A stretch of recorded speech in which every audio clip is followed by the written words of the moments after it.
오신 학생 청년 여러분 모두를 환영합니다. 이 시간 함께 나는 예배자입니다라는 곡을 찬양하시면서 마음을 정돈하고 예배로 나아가는 시간을 갖도록 하겠습니다. 나는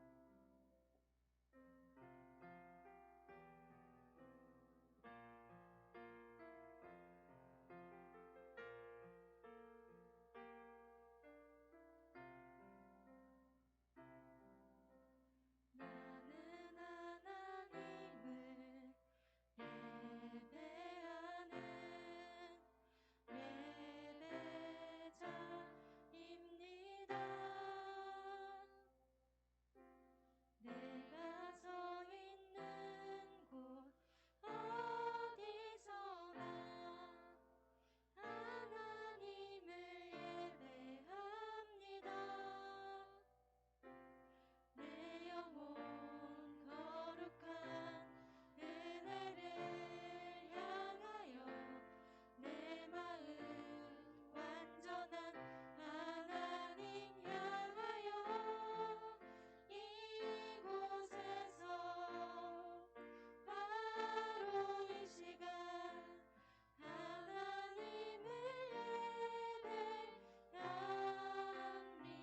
나는 하나님을 예배하는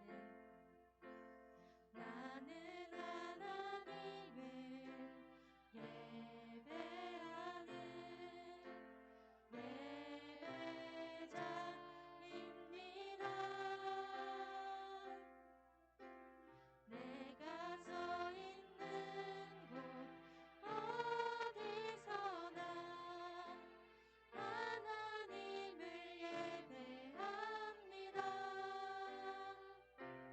내 영혼 거룩한 은혜를 향하여 내 마음 완전한 하나님 향하여 이곳에서 바로 이 시간 하나님을 예배합니다. 내 영혼 거룩한 은혜를 향하여 내 마음 완전한 하나님 향하여 이곳에서 바로 이 시간 하나님을 예배합니다. 내 영혼 거룩한 은혜를 향하여 내 마음 완전한 하나님 향하여 이곳에서 바로 이 시간 하나님을 예배합니다. 내 영혼 거룩한 은혜를 향하여 내 영혼 거룩한 은혜를 향하여 내 마음 완전한 하나님 향하여 이곳에서 바로 이 시간 하나님을 예배합니다. 내 영혼 거룩한 은혜를 향하여 내 마음 완전한 하나님 향하여 이곳에서 바로 이 시간 하나님을 예배합니다.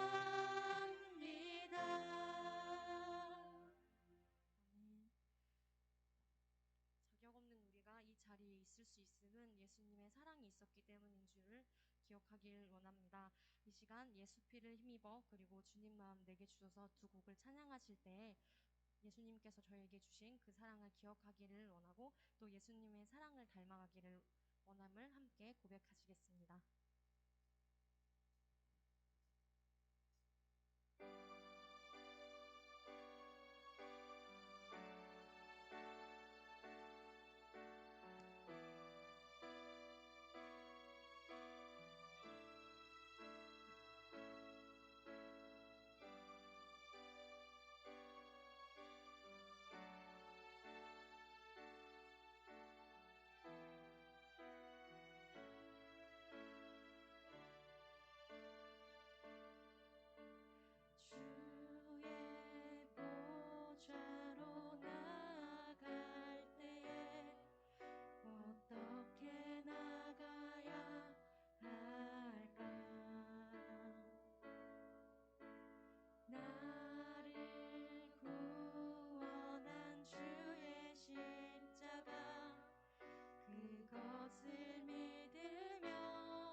보좌로 나아갈 때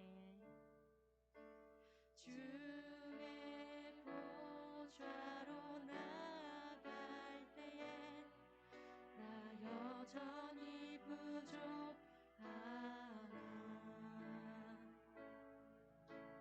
나를 품으신 주의 그 사랑 그것을 믿으며 가네 자격 없는 내 힘이 아닌 자격 없는 내 힘이 아닌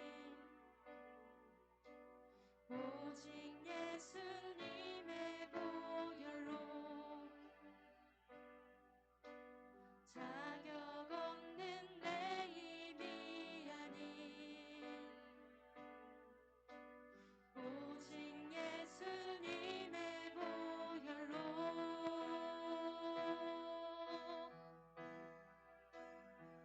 십자가의 보혈 완전하신 사랑 힘입어 나갑니다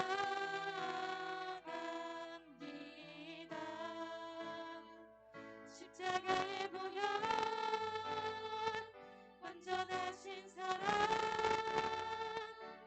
힘입어 예배합니다 십자가의 보혈 십자가의 보혈 완전하신 사랑 힘입어 나갑니다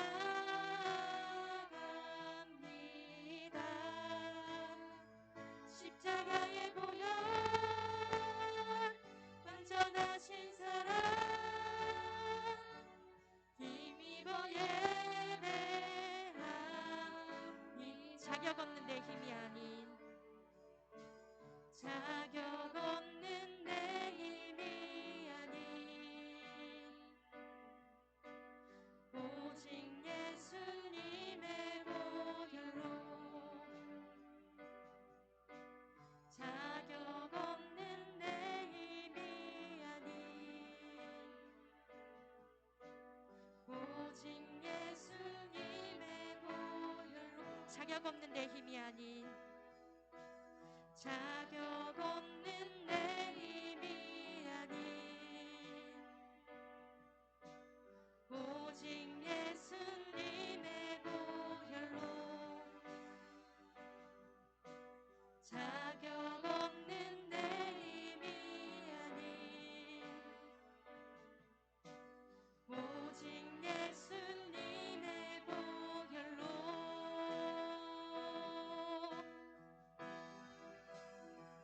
십자가의 보혈 완전하신 사랑 힘입어 나갑니다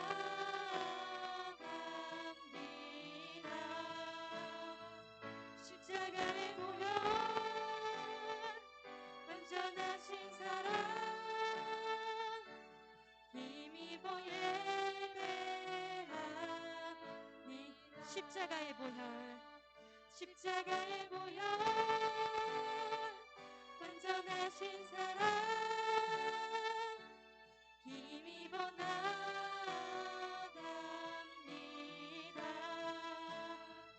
십자가의 보혈 완전하신 사랑 힘입어 예배합니다 마지막으로 십자가의 보혈 십자가의 보혈 완전하신 사랑 힘입어 나갑니다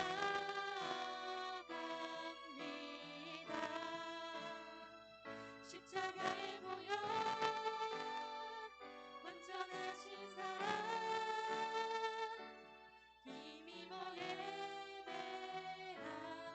힘입어 예배합니다.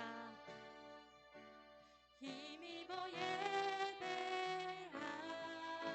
힘입어 예배합니다.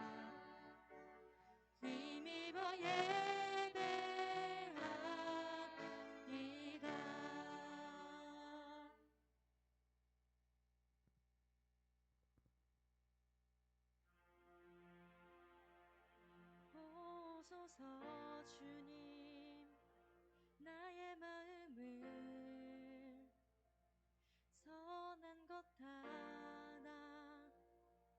없습니다. 그러나 내 모든 것 주께 드립니다. 사랑으로 안으시고 날 새롭게 하소서. 오소서 주님, 오소서 주님, 나의 마음을 선한 것 하나 없습니다. 그러나 내 모든 것 주께 드립니다. 사랑으로 안으시고 날 새롭게 하소서. 주님 마음 내게 주소서. 내 아버지 주님 마음 내게 주소서. 나를 향하신 주님의 뜻이 이루어지도록 주님 마음 내게 주소서. 보소서 주님, 보소서 주님, 나의 마음을 선한 것 하나 없습니다. 그러나 내 모든 것 주께 드립니다. 사랑으로 안으시고 날 새롭게 하소서. 주님 마음 내게 주소서. 주님 마음 내게 주소서. 내 아버지 주님 마음 내게 주소서. 나를 향하신 주님의 뜻이 이루어지도록 주님 마음 내게 주소서. 주님 마음 내게 주소서. 주님 마음 내게 주소서. 내 아버지 주님 마음 내게 주소서. 나를 향하신 주님의 뜻이 이루어지도록 주님 마음 내게 주소서. 내게 사랑을 가르치소서. 내게 사랑을 가르치소서. 당신의 마음으로 용서하게 하소서.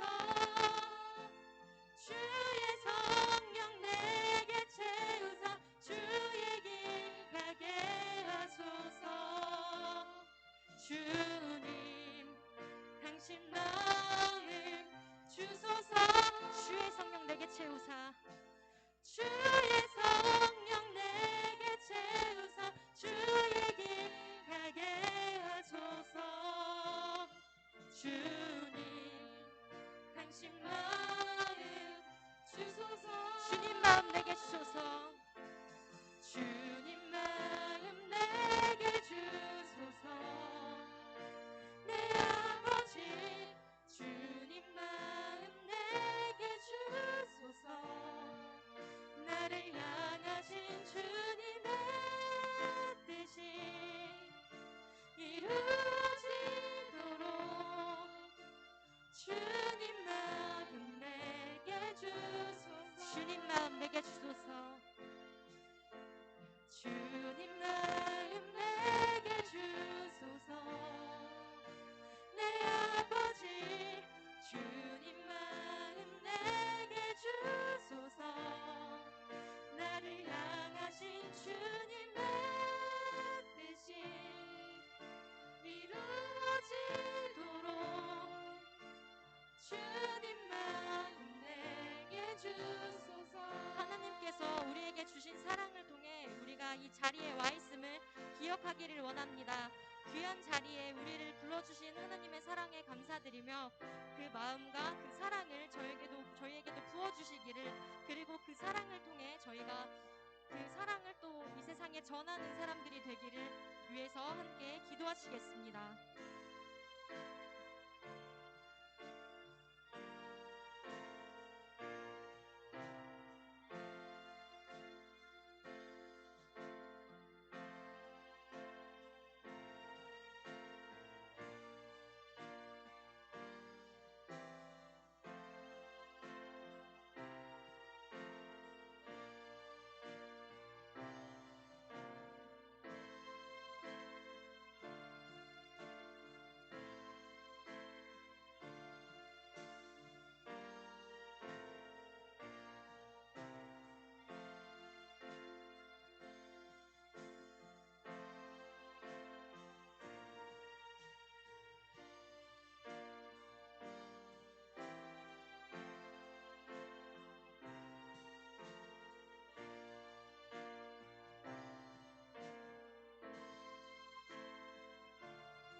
우리 이 시간 한 번 더 기도하실 때 이 귀한 시간에 듣는 귀한 말씀에 집중하게 해주시기를, 또 말씀 전하시는 전도사님께 하나님께서 능력을 부어주셔서 오늘 듣는 말씀으로 저희가 한 주를 살아가게 해주시기를 바라면서 한 번 더 기도하시겠습니다.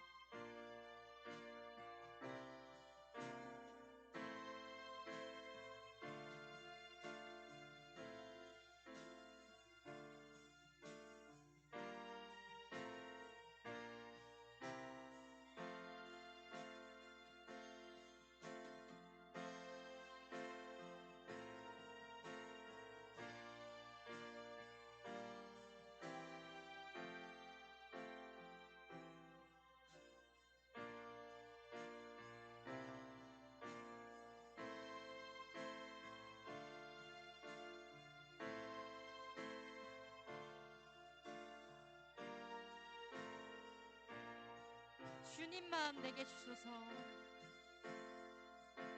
주님 마음 내게 주소서. 내 아버지 주님 마음 내게 주소서. 나를 향하신 주님의 뜻이 이루어지도록 주님 마음 내게 주소서. 주님 마음 내게 주소서. 주님 마음 내게 주소서. 내 아버지 주님 마음 내게 주소서. 나를 향하신 주님의 뜻이 이루어지도록 주님 마음 내게 주소서. 우리 목소리로 주님 마음 내게 주소서. 주님 마음 내게 주소서. 내 아버지 주님 마음 내게 주소서. 나를 향하신 주님의 뜻이 이루어지도록 주님 마음 내게 주소서. 마지막으로 주님 마음 내게 주소서. 주님 마음 내게 주소서. 내 아버지 주님 마음 내게 주소서. 나를 향하신 주님의 뜻이 이루어지도록 주님 마음 내게 주소서. 우리 이 시간 서유빈 형제님 나오셔서 대표 기도해 주시겠습니다.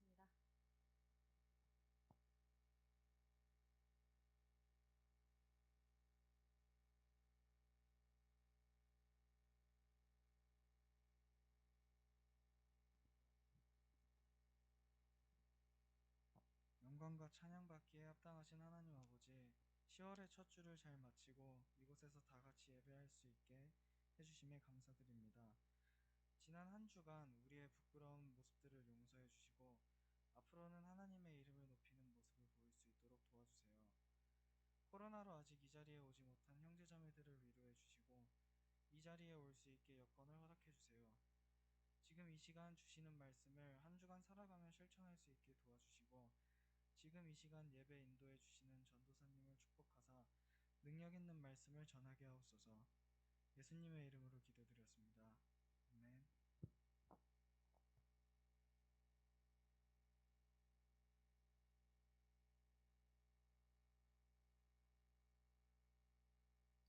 네, 다음으로 침례 증서 수여식이 있도록 하겠습니다. 목사님께서 앞으로 나와 주셔서 진행해 주시고 침례 증서 수여받을 광원 형제도 앞으로 나와서 서 주시면 감사하겠습니다.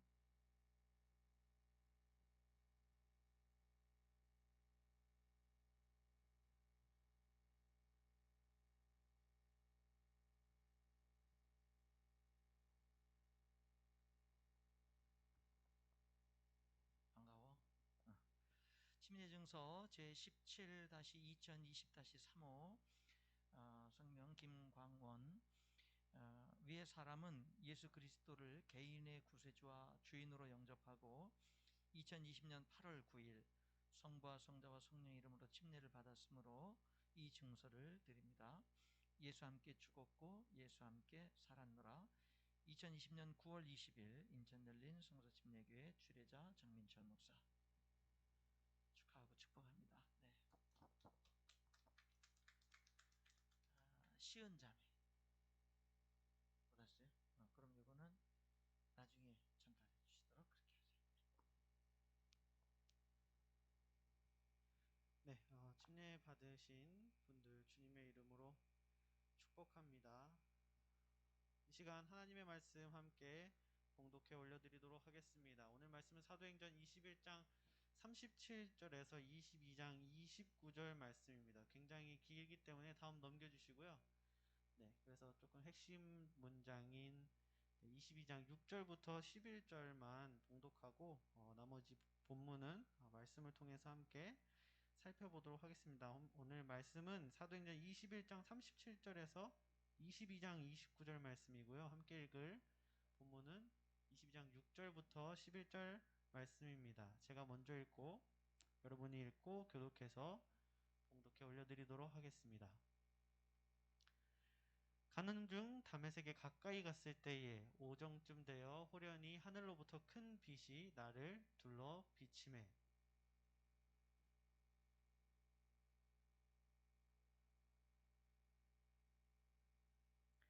내가 대답하되 주님 누구시니까 하니 이르시되 나는 내가 박해하는 나사렛 예수라 하시더라.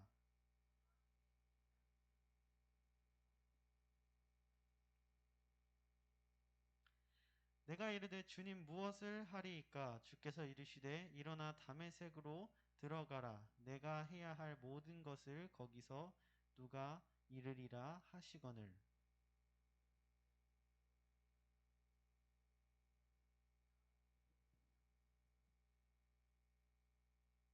아멘.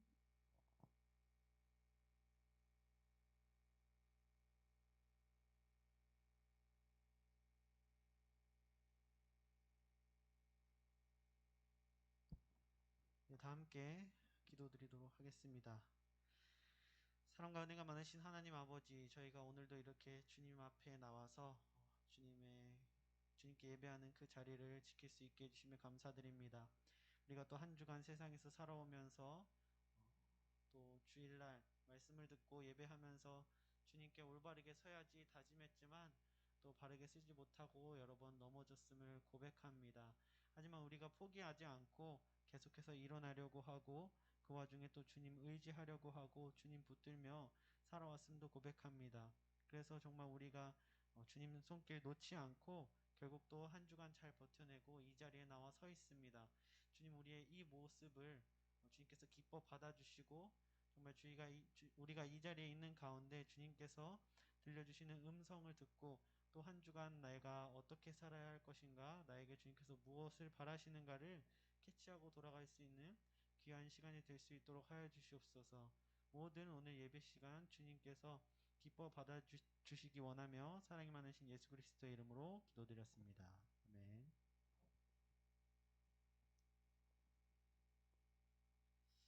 네, 안녕하십니까. 오늘도 이 자리에 모인 우리 가운데 그리스도의 은혜와 평강이 함께 하기 원합니다.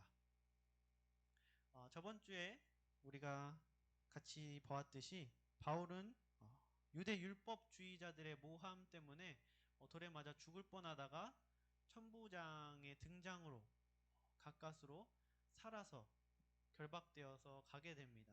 좋은 건지 또 어차피 결박돼서 또 잡히게 되어서 안 좋은 건지 모르겠지만 그래도 목숨을 부지하고 이제 로마 군사들이 있는 그 영내로 들어가게 됩니다. 이어지는 오늘 본문 말씀은 37절부터 이어지는 말씀이에요. 그래서 바울이 천부장에게 잡혀서 끌려 들어간 이후의 사건입니다. 천부장은 바울을 37절 이하를 보면 영내로 데려오게 되죠. 그렇게 영내로 들어갈 때 바울이 천부장에게 헬라어로 대화를 겁니다. 천부장이 쓰는 언어죠. 천부장이 쓰는 언어로 천부장에게 대화를 겁니다. 그 바울이 헬라어를 쓰는 모습을 보고서 천부장이 바울에게 이렇게 묻죠. 자객 4천 명을 거느리고 광야로 가던 애굽인이 아니었냐라고 물어봅니다. 이게 생뚱맞게 등장한 것이 아니고요. 이 자객 4천 명을 거느리고 광야로 가던 애굽인은 역사에 당시 역사에 등장하는 조금 유명한 인물이었습니다. 이 애굽인은 어떤 인물이었냐면 자기가 이제 유대인들이 여리고성을 무너뜨린 것처럼 내가 예루살렘을 무너뜨리겠다라고 선동하고 사람들을 모으고 다니던 사람이에요. 그래서 성경에서 말하는 4천 명을 사람들을 모아서 또 그 예루살렘을 치러 가는 도중에 로마 군에게 격추돼서 이제 해산되는 그런 어찌 보면 반란군 같은 느낌의 애국 군사를 말합니다. 그래서 이 선동자, 이 천부장이 말하는 자객 4천 명을 거느리고 광야로 가던 애굽인, 이 사람은 이 사람들의 무리가 격추됐는데 이 사람의 죽음은 그 당시 확인되지 않았다고 해요. 그래서 아마 천부장이 이제 그 우리가 저번 주에 살펴봤듯이 바울을 소동이 일어나서 바울이 있는 곳에 갔는데 천부장이 무슨 일이냐라고 물어보니까 거기 있는 유대인들이 뭐라고 했어요? 이 사람은 이러이러해서 바울이 이런 일을 봤습니다. 저 사람은 저러저러해서 봤습니다. 의견이 중구난방이죠. 바울이 거기서 핍박을 받고 있는 이유가. 그런데 아마 천부장이 들은 이유 중에 이 사람이 로마의 반역자라거나 아니면 로마 국가에 뭔가 해가 되는 일을 하는 사람입니다라는 이야기를 들었을 거예요. 그래서 천부장은 자연스럽게 얼마 전에 발생했던 그 사건의 주종자와 연관을 지으면서 이 사람일 수도 있겠다라는 이유를 가지고 바울을 포박해 왔을 거예요. 그런데 바울이 와서 헬라어로 자기에게 말을 거는 것을 딱 보자마자 당신 그 반역자 애굽인이 아니었어? 이렇게 묻고 있는 거죠. 그래서 바울은 나는 그 사람이 아니고 나는 다소 출신으로 유대인입니다 라고 이야기하면서 내가 이 유대 사람들 앞에서 말할 자리를 주셨으면 좋겠습니다 라고 이야기를 하죠. 이 이야기를 들은 천부장은 그렇게 말할 자리를 줍니다. 왜냐하면 아마 천부장은 자기가 오해했던 듯이 그 사람들도 오해했을 거라고 생각을 했을 거예요. 그래서 이 사람은 그 반역자 애굽인이 아니기 때문에 이 사람이 알아서 앞에 가서 해명을 하겠지. 자기들끼리 자기 민족끼리 해명하게 해줘야겠다. 여기서 괜히 끼지 말아야겠다라고는 생각에 그런 발언의 기회를 줬을 것입니다. 그래서 오늘 이제 우리가 또 더 깊게 살펴볼 본문은 이제 40절 이하에 바울이 이제 유대인들 앞에서 변론, 자기를 변호하는 설교를 하는 내용입니다. 더 쉽게 말하면 바울이 예수님을 믿지 않는 자기 동지들에게 예수 그리스도를 전하는 그런 장면입니다. 우리는 늘 말씀을 듣고 설교를 듣고 그리고 또 뭐 학생부는 학생부, 청년부는 청년부, 다른 소그룹은 소그룹에서 그리스도인들답게 살아야 한다.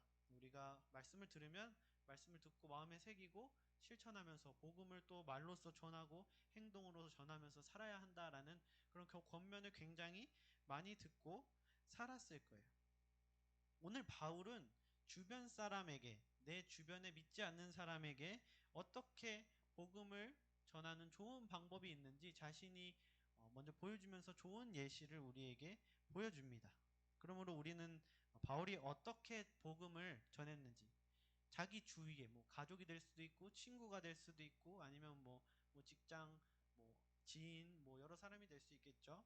그런 사람들에게, 믿지 않는 그런 사람들에게 어떻게 복음을 전했는지 살펴보고 그 방법을 또 우리가 같이 나눠서 그렇게 또 내 주변에 믿는 사람들에게 전하게 될 수 있는 그런 시간이 되기 원합니다. 그렇다면 바울이 동지들에게 복음을 전할 때 믿지 않는 나의 가족, 믿지 않는 나의 친구, 믿지 않는 나의 동료, 어떤 사람이든 믿지 않는 나의 지인들에게 복음을 전할 때 어떻게 전했고 어떤 방식으로 전했는가, 세 부분으로 나눠서 오늘 살펴볼 수 있는데요. 첫 번째는 바로 공감입니다. 바울은 가장 먼저 유대인들과 이야기를 할 때 공감을 하면서 공감대를 형성하면서 시작했어요. 21장 40절을 보면 바울은 유대인들의 집중을 받은 뒤에 히브리 말로 하기 시작합니다. 바울이 천부장과 얘기할 때는 뭐예요? 헬라어를 사용했죠. 그리고 유대인들 앞에 서서 유대인들과 이야기를 할 때는 히브리 말을 하기 시작합니다. 이것은 뭐냐면 바울이 사람을 배려하고 가깝게 먼저 다가가는 모습을 우리에게 보여주고 있는 것이죠.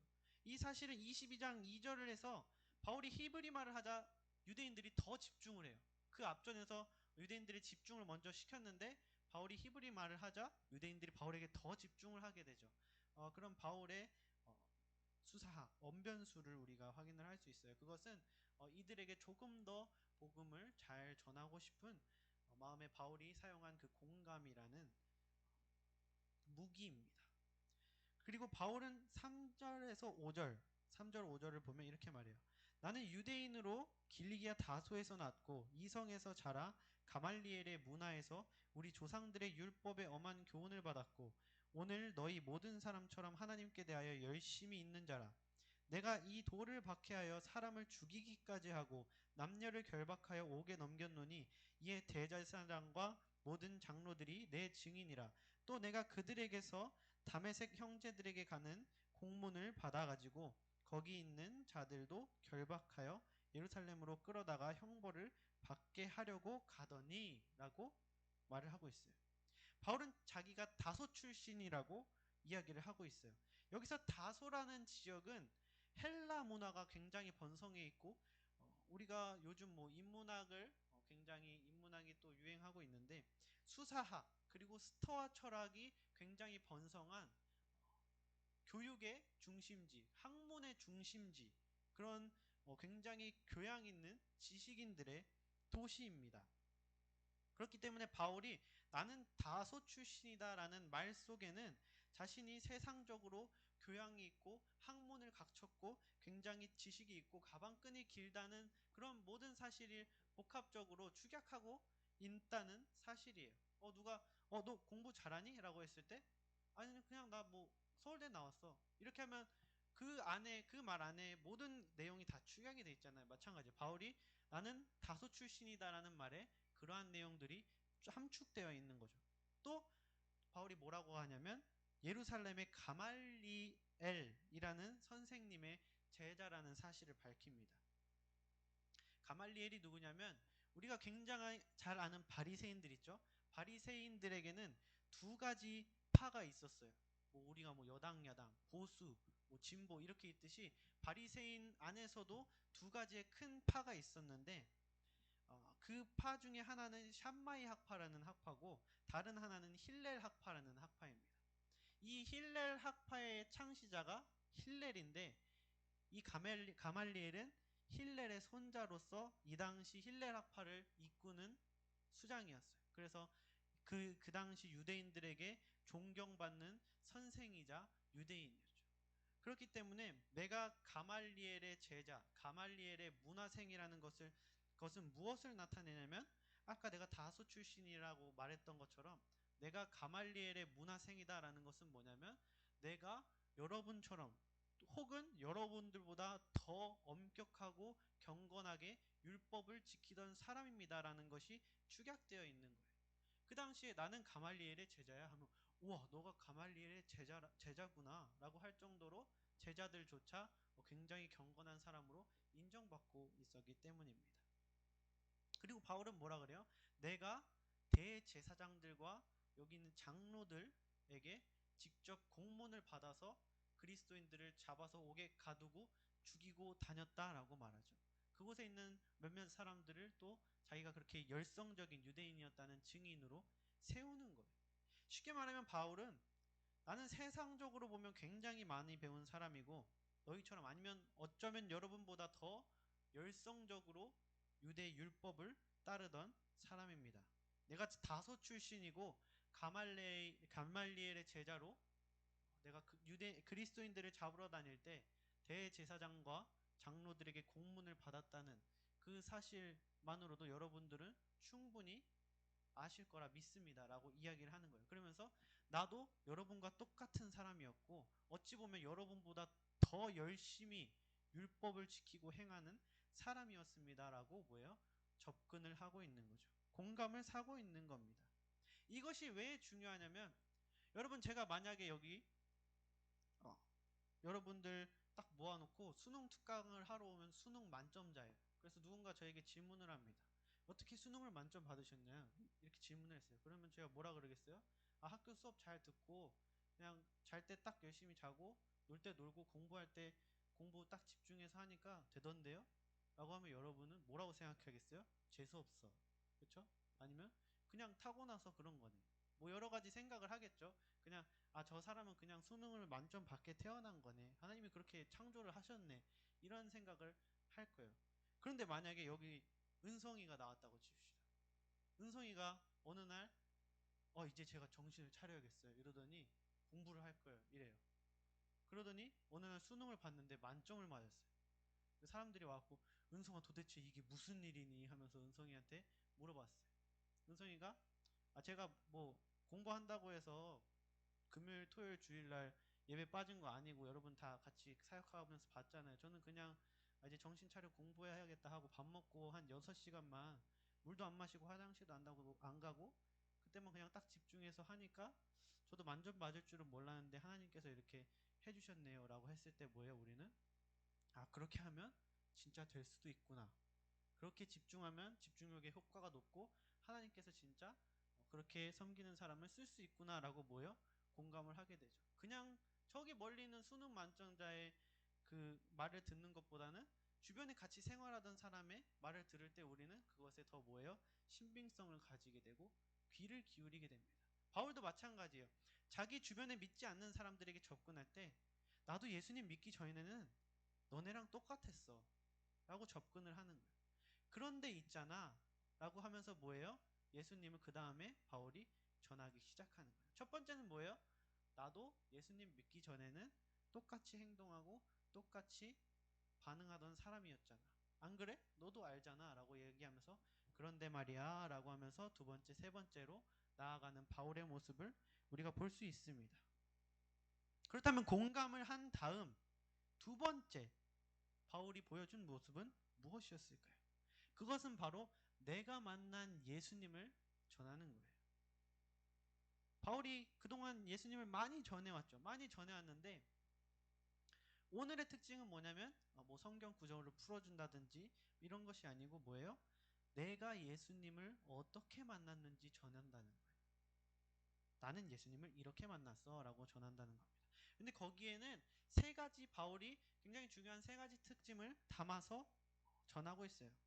첫 번째는 예수님이 승리자라는 사실이고요. 두 번째는 예수님은 먼저 우리에게 찾아오셨다는 사실입니다. 그리고 마지막 세 번째는 뭐냐면 우리는 예수님을 핍박한 죄인이라는 사실이에요. 그 사실을 자기의 간증에 담아서 전하고 있습니다.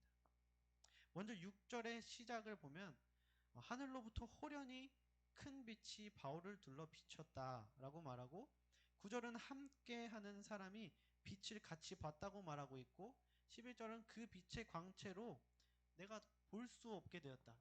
눈이 시야를 잃었다라는 거죠. 시각을 잃었다. 11절에 그 빛, 그 광채로 말미암아라고 번역한 그 헬라 원어는 테스 독세스 투 포토스라고 써 있어요. 그것을 직역하면 뭐냐면 그 영광, 그 빛이라는 번역입니다. 그렇기 때문에 뭐예요? 그 영광의 빛으로 내가 눈이 멀었다라고 말했어요. 그 영광의 빛은 구약에서 쭉 뭐예요? 예언된 메시아가 지니고 있는 그 특성 중에 하나예요. 영광의 빛. 승리자가 갖고 있는 거죠. 이 말에는 어떤 것이 합축되어 있냐면 청중들에게 이야기하고 있는 거 있잖아요. 너희가 죽인 예수는 죽고 끝난 것이 아니고 약속대로 부활하고 승리하셨어라는 의미를 담고 있는 거예요. 지금 앉아있는 너네가 죽인 그 예수 그리스도는 죽고 너네가 조작한 것처럼 그냥 누가 훔쳐갔거나 이렇게 해서 끝난 게 아니고 진짜 살아나셔서 승리하셔서 하나님 우편에 앉아 계셔라는 그것을 함축하고 있다는 것입니다. 그렇기 때문에 22절에서 이 바울이 계속 말을 하고 있는데 뭐예요? 듣던 청중들이 바울의 말을 자르고 분노해서 죽여라, 죽여라, 없애라, 사라져버려라 라고 하고 있는 거예요. 그것에 흥분을 해서 말이죠. 이렇게 바울은 하나님, 예수님의 그 영광, 하나님과 동등한 하나님 우편에 앉아있는 그 부활해서 승리하신 그 예수님의 승리자라는 그 사실을 간증에 담아내고 두 번째 포인트, 먼저 우리에게 찾아오셨다는 사실을 이야기를 하고 있어요. 바울은 이 말하기에 앞서 자기가 무슨 짓을 하고 다녔는지 고백을 했습니다.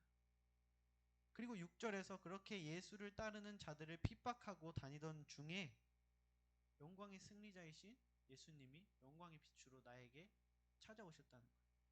바울이 공허함과 갈급함 속에서 내가 이러고 다니는 게 왠지 아닌 것 같은데 하면서 찾은 게 아니고 예수님께서 그냥 바울에게 영광의 빛으로 먼저 찾아가신 겁니다.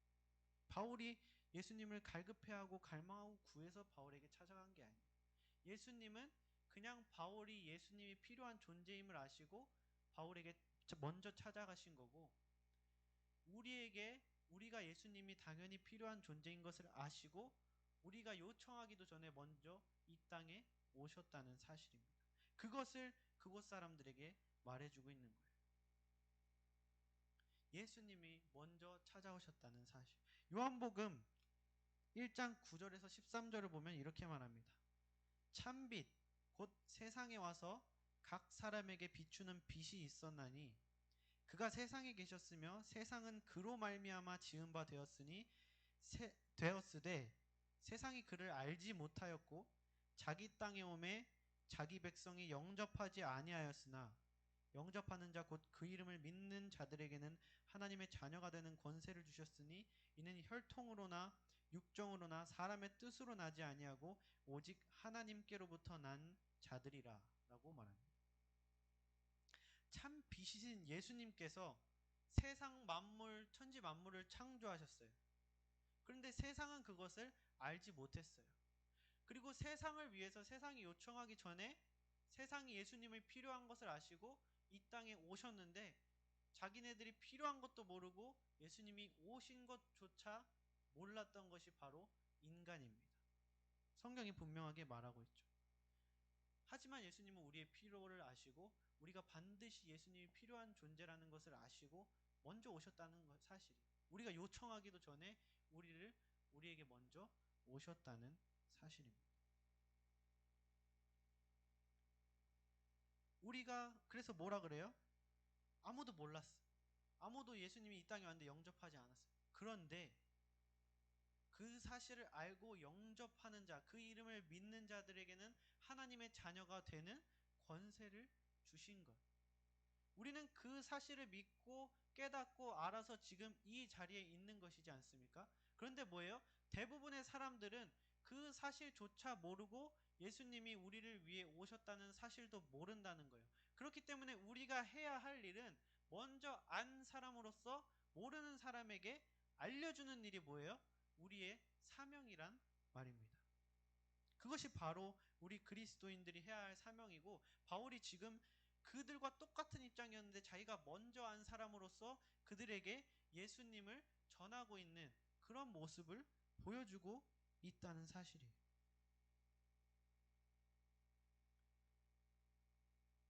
우리가 먼저 알았고, 그리고 하나님께서 모든 사람이 의에 이르시기 원하기 때문에 우리는 우리가 안 것을 모르는 사람에게 전해야 하는 의무가 있고 사명이 있습니다. 그것은 목사님이나 전도사님들만 있는 것이 아니고 예수님을 믿은 모든 사람이 가지고 있는 사명이에요.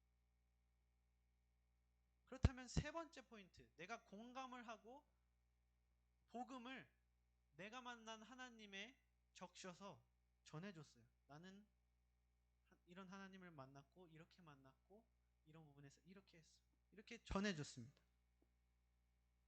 세 번째 포인트는 뭐냐면 거기에 뭐예요? 승리자이신 예수님, 먼저 오신 예수님에 더해서 죄인이란 사실을 붙이는 거예요. 내가 죄인이라는 사실, 내가 예수님을 핍박했다는 사실. 7, 8절을 보면 예수님께서 바울에게 왜 나를 박해하느냐 라고 말하며 나는 네가 박해하는 나사렛 예수다 라고 말씀하십니다. 근데 중요한 건 바울은 예수님을 만난 적이 없어요. 바울은 예수님을 박해한 적이 없습니다. 그런데 뭐예요? 예수님께서는 왜 나를 박해하느냐? 나는 내가 박해하는 나사렛 예수라 라고 말씀하고 계시다는 사실이에요. 예수님의 생전 이야기를 다룬 복음서들 있잖아요. 마태복음, 마가복음, 누가복음, 요한복음, 그렇죠? 그 복음서들에서 많이 우리가 봐왔고 많이 들은 얘기가 있습니다. 가장 작은 자에게 한 것이 나에게 한 것이고, 연약한 자, 어려운 자, 어린 자, 어리석은 자, 아픈 자를 도우면 그게 나를 도운 것이고 나한테 한 것이다. 작은 자, 약한 자를 괴롭히면 뭐야? 그게 나를 괴롭힌 것이다. 예수님께서 말씀하셨잖아요. 그 말과 일맥상통하는 거예요. 너가 지금 나를 섬기는 사람들을 괴롭히고 죽이고 다니고 있지, 그건 너가 지금 나를 핍박하고 있는 거야. 이 말은 1차적으로는 예수님이 함께하는 사람들, 예수님이 보호하고 싶으신 약자, 병든 자, 어려운 사람들, 아니면 예수님을 섬기는 동지들, 그런 사람들을 핍박하는 것이 예수님을 핍박하는 것이다 라는 것이 1차적인 표면적인 의미, 그것도 맞는 의미예요. 의미지만 궁극적인 의미는 뭐냐면 내가 짓는 모든 죄가 뭐예요? 주님을 박해한다는 사실이에요. 내가 굳이 누구를 괴롭히고 누구에게 뭘 하질 않아도 내가 죄를 짓는 것 자체가 예수님을 박해하는 행위라는 거예요. 왜요? 왜냐하면 예수님 입장에서는 그 작은 자, 어리석은 자, 연약한 자, 병든 자에 나도 포함되어 있기 때문이에요. 그 나를, 연약한 나를 뭐예요? 죄로 내가 더럽히고 괴롭히고 있다면 내가 그냥 혼자 짓는 죄도 뭐예요? 예수님을 박해하고 있다는 거예요. 우리가 누구를 괴롭히고 교회를 욕하고 이러는 것만 예수님을 박해하는 거 아니고, 나 혼자 있을 때 아니면 나 스스로 뭔가 말로 행동으로 그냥 내가 나에게 죄를 짓는 것, 내 스스로가 죄를 짓는 것도 뭐예요? 예수님을 박해하는 것이라는 사실이에요. 그렇기 때문에 우리 모든 사람들은 죄인이고 의인은 한 명도 없는 거죠. 그 사실을 바울이 이야기를 하는 거예요. 우리 모두는 죄인이다. 나도 예수님께서 왜 나를 박해하느냐라고 말씀하셨었다 라는 사실. 그런데 그런 자기를 괴롭힌 사람을 위해서 먼저 찾아오시고 사랑해 주신 그 사랑을 느끼고, 그리고 그분이 그냥 죽고 끝난 것이 아니고 예언을 다 성취하시고 진짜 승리하신 예수님이라는 이 사실, 여러분 이것을 받아들여야 합니다. 이분이 진짜 여러분이 기다리던 메시아예요 라고 그곳에서 선포를 하고 있는 것이죠.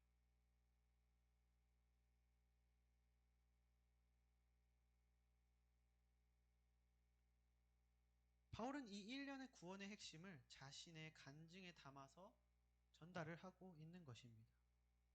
우리도 복음을 전할 때 친구야 잠깐 앉아봐 이러고 예수님이 너를 위해서 이 땅에 오셔가지고 너의 죄를 대신 지시고 십자가에 돌아가셨어. 근데 사흘 만에 살아나셔서 부활 승리하셔서 지금 하나님 우편에 계셔. 너는 이걸 믿어야 돼. 라고 이야기하는 것도 좋아요. 그런데 뭐예요? 그렇게 그냥 다짜고짜 이야기하면 대부분의 반응은 뭐야? 이러겠죠. 바울은 뭐예요? 새로운 접근법.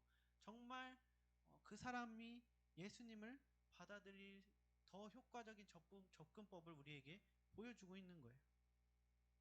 나의 간증을 담아서 그 사람의 눈높이에 맞춰서 먼저 공감하고 나의 간증에 복음을 담아서 이야기를 하고 너도 이 예수 그리스도를 만나보고 싶지 않니? 그렇게 전하고 있는 거예요. 그럴 때 이 모습이 이렇게 전하는 것이 굉장히 효과적이라는 사실을 지금 우리에게 보여주고 알려주고 있다는 사실입니다. 그렇다면 먼저 우리 공감을 했어요. 그리고 뭐예요? 내 구원 간증에 복음을 녹여서 복음을 전했어요. 말로 전했죠. 그럼 세 번째, 오늘 본문이 보여주고 있는 세 번째는 뭐냐면 변화된 자신의 삶까지 간증을 하는 거예요. 내가 그냥 예수님 만나서 너무 좋아. 거기서 끝난 게 아니고 그래서 내가 어떻게 변했는지까지 보여주는 것이 뭐예요? 복음을 전하는 것이라는 사실이죠. 그리고 이 변화된 삶에는 사이클이 있습니다. 순환을 해요. 세 가지 포인트가 있습니다. 첫째는 하나님의 뜻을 구합니다. 그리고 둘째는 뭐예요? 그 뜻을 구한 뜻에 순종을 하죠. 그럼 세 번째는 뭐냐면 순종하면 하나님께서 왜 그것을 시켰는지 하나님의 그 뜻의 이유를 보여주십니다. 그럼 그것을 보여주시면서 다음 뜻, 다음 목표도 같이 보여주시죠. 그럼 뭐예요? 그것을 또 하나님의 뜻을 또 알게 되면 또 순종하고 그럼 그 다음 순종에 하나님께서는 또 하나님이 역사하여 주심을 보여주시고 그것을 통해 또 하나님의 뜻을 알려주시고 이 사이클이 계속 돌아가요. 이 삶을 살아가는 것이 바로 그리스도인입니다. 먼저 10절을 보면 바울은 예수님을 진짜로 깨닫고 주님의 뜻을 구합니다. 주님 무엇을 하리이까? 그러자 주님께서는 다메섹에 가라. 그러면 그 다음 일은 거기서 누가 알아서 해줄 거야. 이렇게 말씀해 주세요. 주님께서는 바울에게 다메섹으로 가. 그럼 거기 아나니아라는 사람이 있는데 그 사람을 만나. 그러면은 그 사람이 너한테 이렇게 얘기할 건데 거기서 너는 이렇게 얘기해서 그 사람한테 어떻게 받아서 눈이 낫게 될 거야. 그러면 이렇게 얘기해 주지 않으세요. 그렇죠? 뭐라고 말씀하십니까? 주님 어떻게 하죠? 일단 다메섹에 가. 그러면 거기서 누가 너를 어떻게 해줄 거야. 어떻게 보면 굉장히 모호하게 우리에게 알려주세요. 우리 가끔 기도하다 보면 주님의 뜻을 구할 때가 있잖아요. 그러면 주님께서 뭐예요? 뜻을 이렇게 구체적으로 명확히 알려주시지 않을 때가 삶의 대부분이에요. 우리 흔히 이렇게 생각할 때가 굉장히 많아요. 그냥 이렇게 딱딱딱 이렇게 하라고 알려주시면 차라리 쉽고 좀 그래 이렇게 정확히 알려주셨으니까 이걸 일단 해야겠다라고 싶은데 그렇게 알려주시지도 않고 뭐 아무 말 해주시지도 않는 것 같고 이렇게 느낄 때가 굉장히 많잖아요. 그렇죠? 우리가 신앙생활을 하고 기도를 할 때. 그런데 주님께서는 뭐예요? 이렇게 접근을 하고 이렇게 한 걸음 한 걸음 믿음의 발전을 이루어가게 사람을 만드신다는 사실이에요. 바울에게도 뭐예요? 다메섹에 가. 그럼 그 다음 일은 거기서 벌여져 라고 말씀하셨어요. 그리고 바울은 다메섹에 갔죠.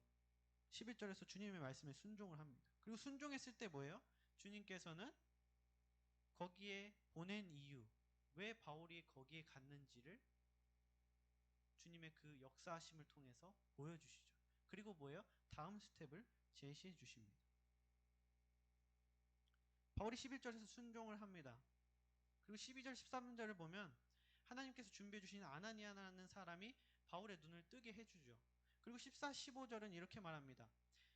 그가 또 이르되 아나니아예요. 우리 조상들의 하나님이 너를 택하여 너로 하여금 자기 뜻을 알게 하시며 그 의인을 보게 하시고 그 입에서 나오는 음성을 듣게 하셨으니 내가 그를 위하여 모든 사람 앞에서 내가 보고 들은 것의 증인이 되리라. 뭔 말인지 잘 모르겠죠. 쉽게 말하면 이거예요. 하나님께서 너를 택하셨어. 그치? 너를 택하셔서 예수 그리스도를 알게 하신 이유는 너를 모든 사람에게 복음을 전하는 사람으로 사용하기 위해서야 라고 말을 해주는 거예요. 바울이 순종을 해서 한 스텝을 전진하니까 바울에게 왜 그런 일이 일어났는지 하나님의 뜻을 알려주시죠. 그리고 바울에게 하나님께서 계획하신 일들도 알려주세요. 그리고 다음 스텝을 또 알려주시죠. 그래서 바울은 침례를 받고 늘 그랬듯이 처음에도 자신의 동포들에게 동포들에게 예수님을 전하기 위해 예루살렘으로 갑니다.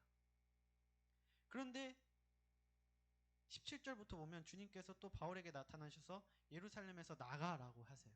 너 위험하니까 예루살렘에서 당장 나가. 그런데 이 뜻에 바울은 전 별로 위험하지 않을 것 같은데요 라고 뭐예요? 반기를 들어요. 의문을 제기해요. 하나님의 그 뜻에. 내가 주님을 영접한 지 얼마 안 됐고 여기엔 아마 그 사실을 모르는 사람이 더 많을 거예요. 제가 그리스도인들을 죽이러 다니고 핍박하러 다니는 사울이라고 아는 사람들이 더 많을 텐데 굳이 제가 여기 지금은 별로 위험하지 않을 것 같은데요? 라고 뭐예요? 주님께 뭐예요? 의문을 제시하는 거예요. 이런 반응에 주님께서는 예루살렘이 아닌 이방을 향한 계획이 바울에게 준비한 길임을 알려주십니다. 너가 예루살렘에서 나가야 될 이유가 있어. 그것은 너가 이방인에게 복음을 전하기 위해 내가 선택한 사람이기 때문이야. 라고 말이죠. 주님께서 말씀해 주시는 거예요. 바울에게. 그런데 이 바울의 구원의 그 스토리가 우리가 이미 봤죠. 어디서 봤어요? 사도행전 9장에서 이미 살펴봤었습니다. 사도행전 9장에서는 같은 사건을 형제들이 이 위협을 알고 바울을 피신시켜줬다고 이야기를 해요. 오늘 본문은 뭐예요? 예수님께서 바울에게 예루살렘에 떠나라.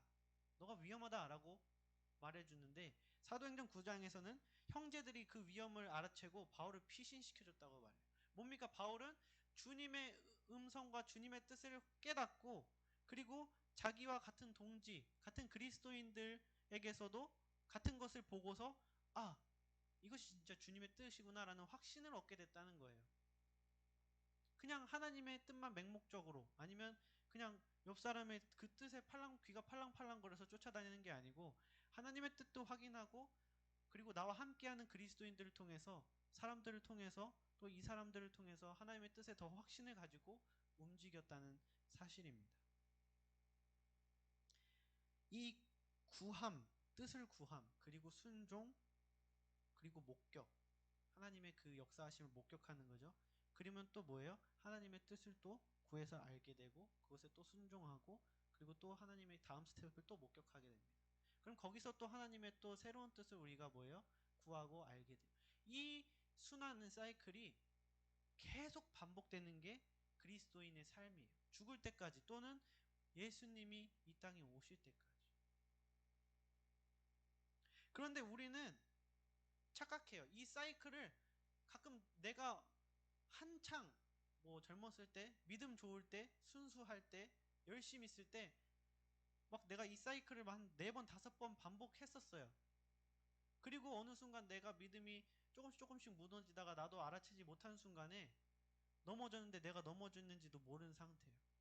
그러면 뭐예요? 우리는 착각에 빠지죠. 나는 아직도 이 사이클 안에 살고 있는 사람이야. 그런데 뭡니까? 그건 착각이에요. 내가 내 자신을 냉철하게 돌아보지 않으면 우리는 내가 이 사이클 안에서 계속 살고 있다고 착각을 하게 됩니다. 그런데 정신 차리고 잘 봐야 한다는 거예요. 내가 이 사이클에서 벗어나지 않았나?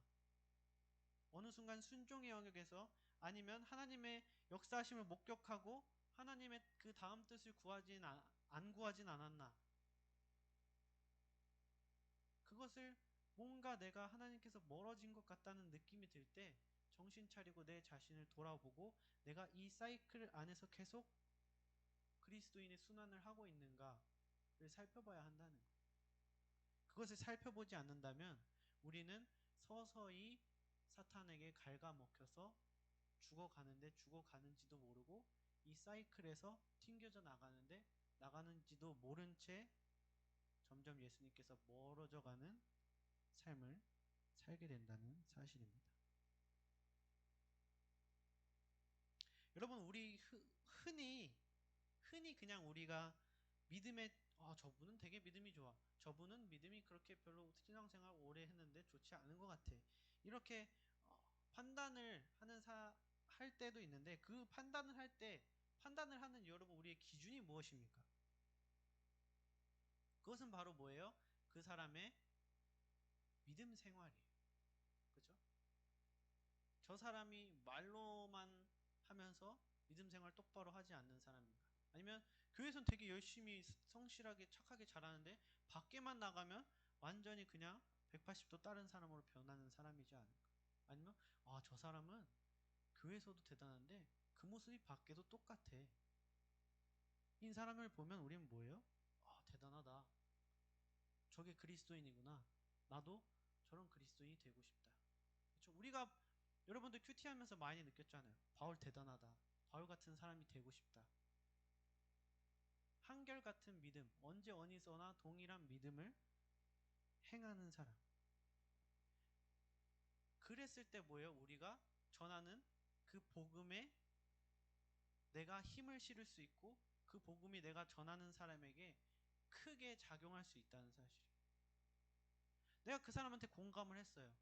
그리고 내가 만난 예수님을 전했는데 내가 예수님을 만난 이후의 삶이 만나기 전의 삶과 별 차이가 없어요. 이 사람이 나를 보기에는. 그러면 그래서 뭐 어쩌라고. 이렇게 된다는 사실. 내가 정말 내 주위 사람 가족이나 친구나 뭐 친척이나 아니면 동료나 내 주변에 내가 복음을 전하고 싶은 믿지 않는 사람이 있다면 그들과 눈높이를 맞추고 그리고 복음을 내가 만난 하나님을 말해주면서 복음을 전하는 거예요. 원론적인 너무 어려운 얘기를 하기보다는. 그리고 거기에 더해서 그래서 나는 그때부터 이렇게 살기 시작했고 힘들지만 이렇게 노력하고 그래도 이렇게 변했어 라는 말까지 할 수 있는 사람이 돼야지 내가 전하는 복음에 힘이 실린다는 사실입니다. 그리고 그 복음에 내 마음이 담겨서 하나님께서 내가 복음을 전하는 사람 마음속 깊숙이 심어주셔서 언젠간 꽃을 피게 해주실 수 있다는 사실입니다. 말씀의 결론을 맺겠습니다. 오늘 말씀의 핵심은 뭐였어요? 공감을 통해 내가 만난 하나님과 변화된 삶을 전할 수 있는 그리스도인이 되자. 그쵸? 이 셋 중에 두 번째가 없으면 그건 일단 나부터 구원 받아야 되는 거고 공감이 없다거나 변화된 삶이 없다는 것은 내가 전하는 복음의 힘을 내가 깎아먹고 있다는 거예요. 그렇기 때문에 우리가 복음을 전한다면 그 사람들과 공감하고 내가 만난 하나님을 얘기해주고 하나님을 알고 싶게 만들고 그리고 내가 하나님을 만난 뒤에 이렇게 변화된 사람이라는 것을 나누고 그랬을 때 그 사람들은 예수님을 궁금해하고 알고 싶어 한다는 사실입니다. 24절에서 29절을 보면 바울은 채찍에 맞기 직전에 로마 시민권자를 이렇게 때려도 되는 것인가? 라는 의문을 그때 군인들에게 제시합니다. 그래서 군인들은 깜짝 놀라서 바울을 채찍질하지 않아요. 여러분 바울이 왜 그때 이야기했는지 아십니까? 바울 입장에서는 천부장이 그냥 등장했을 때 자기가 돌 맞고 있을 때 난 로마 시민이요 이랬으면은 거기서 그냥 바로 수갑차고 호송되는 게 아니고 보호받으면서 일단 호송돼서 자초지종을 묻고 로마 시민의 절차를 따랐을 거예요. 그런데 바울은 자기 맞을 거 다 맞고 천부장 만났을 땐 그냥 헬라어로 얘기하면서 유대인 앞에서 말할 기회를 얻고 유대인 앞에서도 뭐예요? 복음을 전하고 그리고 자기가 채찍을 맞기 직전에 나는 로마 시민이다라는 걸 밝힙니다. 여러분 이건 뭐예요? 바울의 배려이자 바울이 자기가 복음의 힘을 깎아먹지 않게 만든 결심이에요. 왜 그런지 아십니까? 성경에서 뭐라고 했어요? 바울이 돌에 맞은 주된 목적은 뭐냐면 성전 안에 에베소 사람을 데리고 왔다는 누명을 씌웠었어요. 그렇죠? 성전 안에 이방인을 데리고 왔다는 누명 때문에 그 누명이 가장 커서 바울은 돌에 맞은 거였어요. 그 상황에서 바울이 만약에 나는 로마 시민이다라고 했으면 그곳에 있는 유대인들은 뭐라고 생각했으며 바울이 복음을 전할 때 그 전해지는 복음에 유대인들이 과연 집중을 했을까라는 사실입니다. 바울은 그래서 끝까지 숨기고 있다가 뭐예요? 유대인들이 없고 로마 군인과 자기만 있을 때 나는 로마 시민이다. 로마 시민을 이렇게 대하면 안 될 텐데 라고 말했다는 거예요. 자기 미리 말했으면 자기는 편했어요.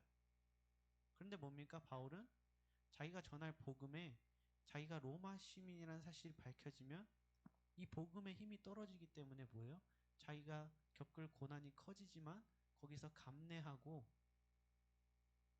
그것을 끝까지 뒤로 숨기다가 유대인이 없는 곳에서 말했다는 사실입니다.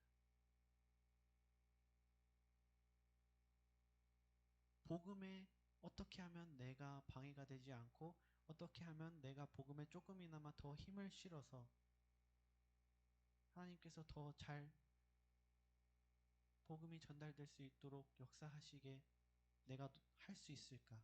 노력하는 것. 그것이 우리가 해야 될 일이라는 사실이에요. 이렇게까지 유대인을 위해서 바울이 배려를 했잖아요. 우리가 얼마나 배려했는지 몇 주를 걸쳐서 계속 봤어요. 그렇죠? 바울이 유대인들을 위해서 얼마나 배려하면서 예수 그리스도를 전했는지 우리는 몇 주를 걸쳐서 봤는데 22절, 23절을 보면 그들의 반응을 보면 결국 바울의 모든 노력은 헛수고처럼 보여요. 그렇게 힘들게 노력했는데 얻는 것은 아무도 없고 내가 노력한 목표가 이루어진 것은 아무것도 없는 것처럼 보입니다.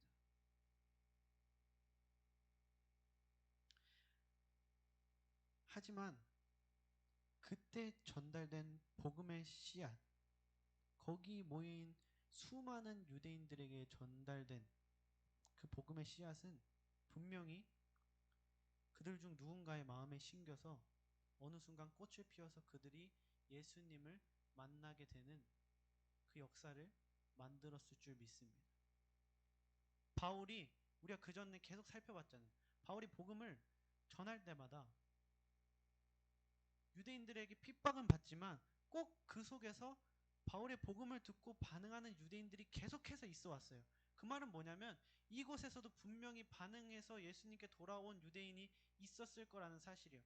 나는 그 사실을 알 수 없고 하나님의 섭리 가운데서 그 일이 이루어져서 어찌 보면 힘이 빠질 수 있는 일이지만 우리는 아니야. 나는 절대 헛수고를 하고 있는 것이 아니고 하나님이 우주적인 관점에서 하나님의 섭리 안에서 내가 오늘 한 이 노력이 분명히 의미가 있을 거야라는 확신을 가지고 우리가 복음을 전할 때 우리의 복음은 더욱더 강력해질 줄 믿습니다. 그러므로 당장은 나의 노력이 아무것도 아닌 것 같아도 하나님께서 분명 사용하시고 하나님의 섭리 안에서 유의미하게 사용될 것을 확신하면서 믿음으로 공감하며 복음을 전하고 살아내는 이 바울의 좋은 전도법을 우리가 습득해서 실천해서 구원받는 영혼을 만들어내는 여러분과 제가 되기를 주님의 이름으로 축원합니다. 다 같이 기도드리겠습니다. 사랑과 은혜가 많으신 하나님 아버지, 오늘 바울을 통해서 효과적인 전도법을 살펴봤습니다.